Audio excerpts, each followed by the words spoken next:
Salió Jiménez. Strike tirando al tercero y es ponchado. Lo ponchó y lo pintó con pinturas popular, la más popular de las pinturas. Finaliza el partido, victoria para las Águilas, 4-1. Consiguen su tercer triunfo.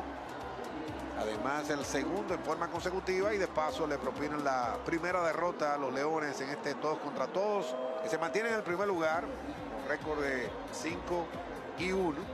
Ahora esperar a ver lo que vaya a suceder, donde los Toros le están ganando 3-1 a los Gigantes. Si ganan y colocan su récord en 4-2, se acercarían otra vez a un juego de los Leones, como estaban